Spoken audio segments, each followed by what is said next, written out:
সাল্লাল্লাহু আলাইহি ওয়াসাল্লাম। নবীর নামে সুমা খেল কি অসুবিধা আছে নাকি? জোরে বলেন। তাফসিরে জালালাইনের মধ্যে আসছে এবং তাফসিরে রুহুল বায়ানের মধ্যে এসেছে। তাফসিরে রুহুল বায়ানের দ্বিতীয় খণ্ডের 262 পৃষ্ঠার মধ্যে একখানা হাদিস এনেছেন আল্লামা ইমাম জালালউদ্দিন সুয়ুতি, এবং তাফসিরে রুহুল মাআনির মধ্যে আল্লামা ইসমাইল হাক্কি রাহমাতুল্লাহ আলাইহি। আল্লাহু আকবার বলেন। তাফসিরে রুহুল বায়ানের মধ্যে এসেছে, সেখানে বলা হচ্ছে ওয়া ইয়াস্তাহাব্বু আওয়ালুশ শাহাদাতু, যখন আযানের মধ্যে প্রথম শাহাদাত বলা হয়, শাহাদাত কোনটা? আশহাদু আন্না মুহাম্মাদার রাসূলুল্লাহ, এটা যখন বলা হবে ইয়াস্তাহাব্বু, মুস্তাহাব হবে, মুস্তাহাব হবে প্রথমটা শুনে ইনদা সিমাইল উলা, তখন বলতে হবে ইয়াকুলু ইয়াকুলু, তখন বলতে হবে নবীকে কুররাতু আইনি বিকা ইয়া রাসূলুল্লাহ। আল্লাহু আকবার বলেন। কি বলতে হবে? কুররাতু আইনি বিকা ইয়া রাসূলুল্লাহ, হে আল্লাহর রাসূল আপনি আমার চোখের জ্যোতি, আমার চোখের আলো। আল্লাহু আকবার বলেন। এবং ওয়া ইনদা সানিয়াতি উলা মিনাশ শাহাদাত, যখন তৃতীয় শাহাদাত আশহাদু আন্না মুহাম্মাদার রাসূলুল্লাহ বলা হবে, নবী আমার বলেন ওয়াদা ইবহামাইনি আলাল আইনাইনি, দুই হাতের দুইটা বিদ্যা আঙ্গুলি দুই চোখের উপর মাসহ করা লাগবে। আল্লাহু আকবার বলেন। আল্লাহু আকবার বলেন। মাসহ করতে হবে এবং চুম্বন খেতে হবে। চুম্বন খেয়ে যারা এমন করবে, নবীজির নাম শুনে নবীজি বলেছেন কাইদান লাহু ইলাল জান্নাহ, ওই ব্যক্তিগুলাকে আমি নবী সঙ্গে করে জান্নাতে নিয়ে যাব। আল্লাহু আকবার বলেন।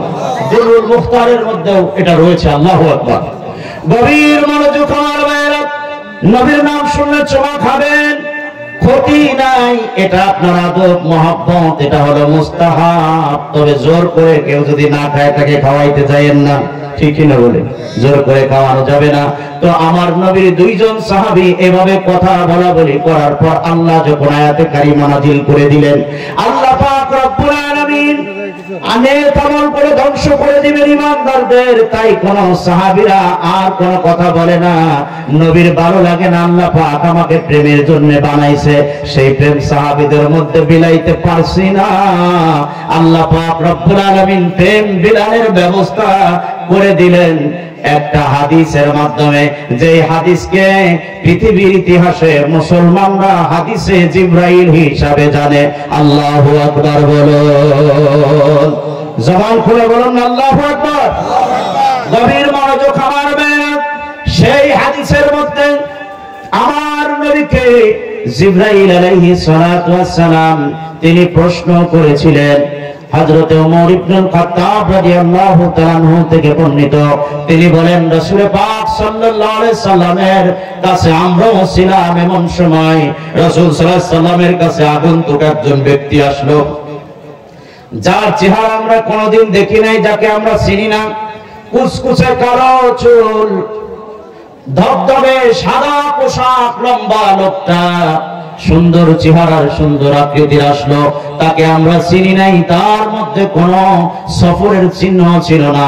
এই লোকটা এসে আদবের সঙ্গে আমার রাসূলের সম্মুখে হাঁটুদয়ের সঙ্গে হাঁটুদয় মিলিয়ে নতজানু হয়ে বসলো এবং নবীজির কাছে প্রশ্ন করতেছেন, আখবিরনি আনিল ইসলাম ইয়া মুহাম্মদ, আমাকে আপনি, হে আল্লাহর নবী, আপনি আমাকে ইসলাম সম্পর্কে অভিহিত করুন। ইসলাম কি জিনিস?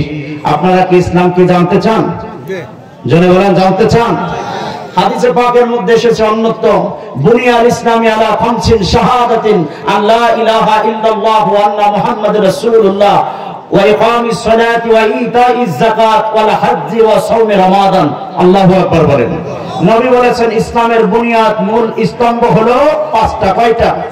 কালিমা, নামাজ, রোজা, হজ, যাকাত। এইখানে কি আসলো? নবীজিকে যখন বলা হলো, নবী আপনি অভিহিত করেন আমাকে ইসলাম কি। নবীজি বললেন আনতা শাহাদু আল্লা ইলাহা ইল্লাল্লাহ ওয়া আন্না মুহাম্মাদার রাসূলুল্লাহ। নবী বললেন ইসলাম হলো তুমি এই কথার সাক্ষ্য দিবা আল্লাহ ছাড়া কোনো ইলাহ নাই, আল্লাহ এক না, আল্লাহ দুইজন। জোরে কোন আল্লাহ একজন না দুইজন? জবান খুলে বলেন। নবী বললেন একজন আল্লাহ মানবা, আল্লাহ ছাড়া কোনো ইলাহ নাই, দোসরা কোনো খোদা নাই, আল্লাহ ভিন্ন অন্য কারো উপাসনা করা যাবে না, ইবাদত করা যাবে না, আল্লাহ একজন, এক আল্লাহ মানবা, এই কথার সাক্ষ্য দিবা। আর মুহাম্মদ সাল্লাল্লাহু আলাইহি সাল্লাম তিনি আল্লাহর প্রেরিত রাসূল। জোরে বলুন আলহামদুলিল্লাহ। ওয়া তুকিমুস সালাত, যখন তুমি এই কথার সাক্ষ্য দিবা আল্লাহ আর মুহাম্মদ সাল্লাল্লাহু আলাইহি ওয়াসাল্লাম আল্লাহর রাসূল, তখন তোমার উপরে দায়িত্ব হবে তুকিমুস সালাত, নামাজ কায়েম করা। কি করা? নামাজ কায়েম করা। ওয়া তুতিজ যাকাত, যাকাত প্রদান করা। ওয়া তাসুমু রমাদান, রমজান মাসে রোজা রাখা। ওয়া তাহুজ্জু ইন ইসতাতা ইলাইহি সাবিলা, আল্লাহু আকবার বলেন।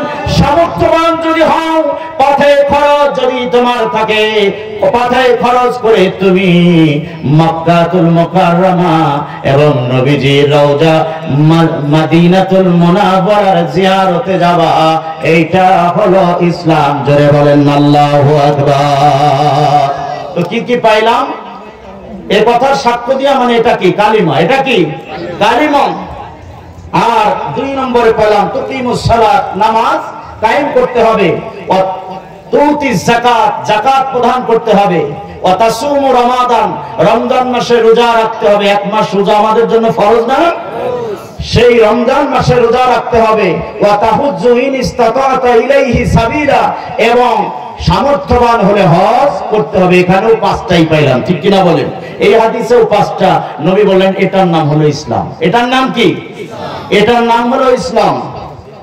এখন নামাজ কায়েম আমরা কি করতে পারছি? জোরে বলেন। নামাজ কায়েমের মানে কি বলতে পারবেন কেউ একজন দাঁড়িয়ে? কেউ বলেন তো একজন, যে আমি বলতে পারি যে নামাজ কায়েমের মানে। নামাজ কায়েমের মানে আপনারা বলতে পারেন, তারপরে অনেকে বলছেন না, আবার কেউ ভুল জানেন যার কারণে বলছেন না। নামাজ কায়েমের মানে হলো কু আনফুসিকুম ওয়া আহলিকুম নারা, নিজে বাঁচো, আহলে পরিজনদের বাঁচাও, তারপরে তোমার এদিক সেদিক আরো অন্যান্য লোকদের বাঁচাও। আল্লাহু আকবার বলেন। সেটা কেমন বলবেন? নামাজ কায়েম হলো আগে নিজের মধ্যে হতে হবে। কার মধ্যে? আর আমরা নামাজ কায়েমের মানে মনে করি আমি নিজে 5 ওয়াক্ত জামাতের সঙ্গে নামাজ পড়ি, যদি আরো আমার এক ভাইকে, আমার সন্তানকে, আমার ভাইকে, আমার দাদাকে, আমার চাচাকে আমি জামাতে শামিল করতে পারি, এটার নামই হলো নামাজ কায়েম। এটার নাম যদি নামাজ কায়েম হয়, তাহলে সেইটা কোন নামাজ? আমার নবী বললেন, কে বলেছেন? মানিশ তারা সাওবান বিআশারাতিন দিরহিমা দিরহামুন হারাম। নবী বলেছেন কোন ব্যক্তি 10টা দিরহাম দিয়া, 10টা টাকা দিয়া কোন একটা কাপড় ক্রয় করলো, ওর মধ্যে একটা মাত্র দিরহাম, একটা মাত্র টাকা হারামের উপার্জনের, ওই ব্যক্তি নামাজ আদায় করলো ওই পোশাকটা পরিয়া।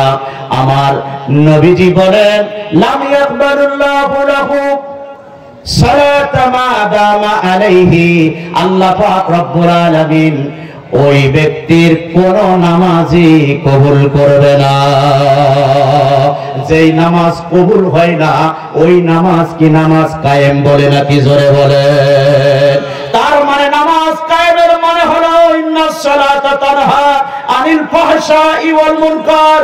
নামাজ কায়েমের মানে হলো নামাজ যখন তোমার কায়েম হয়ে যাবে, তোমার দ্বারা অমার্জিত বর্জিত খারাপ কোন কার্যসমূহ আর সংগঠিত হবে না।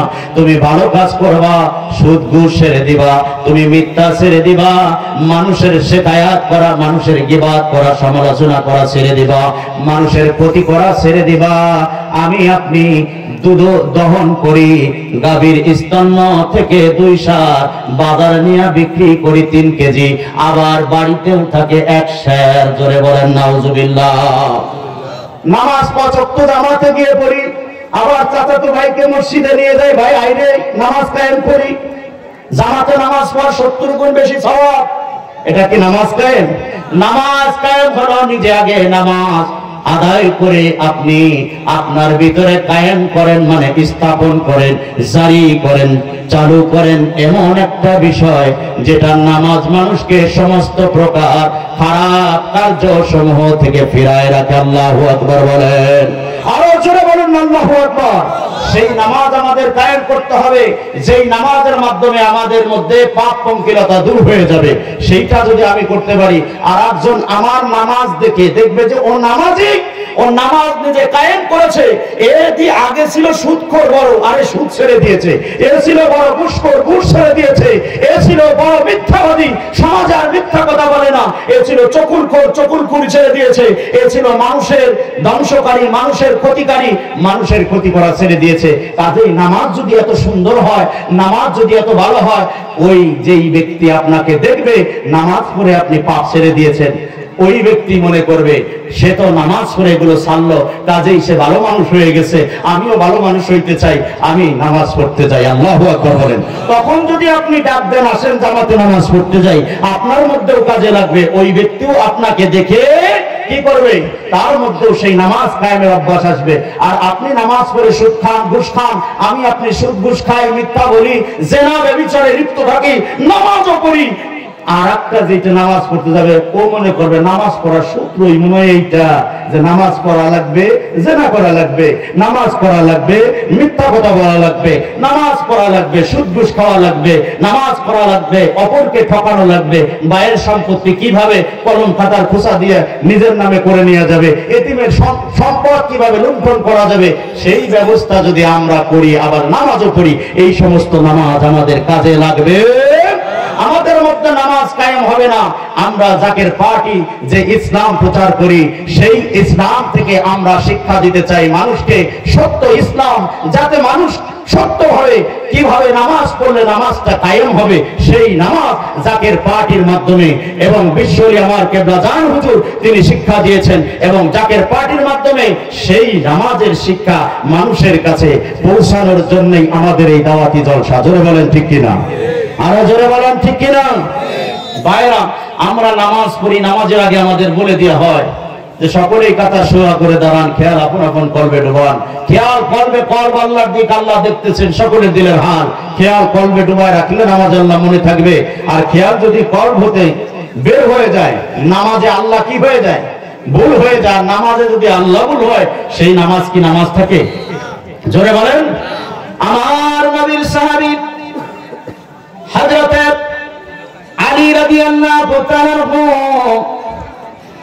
তিনি যুদ্ধক্ষেত্রে এমন অবস্থান পরিস্থিতির শিকার হলেন, তিনার কদম মোবারকের মধ্যে একটা তীর ঢুকে গেল। সাহাবারা টানাটানি করলেন, খুলতে পারলেন না।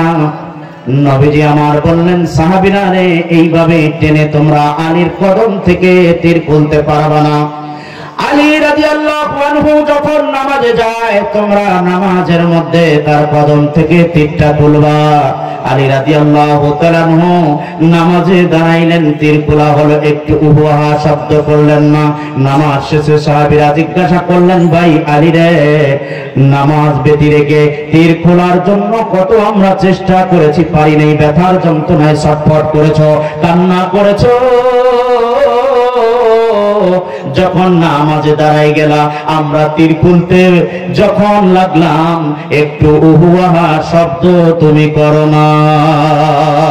আলী বললেন, যাকে আমি দেখি না তার ইবাদত আমি করি না, আমি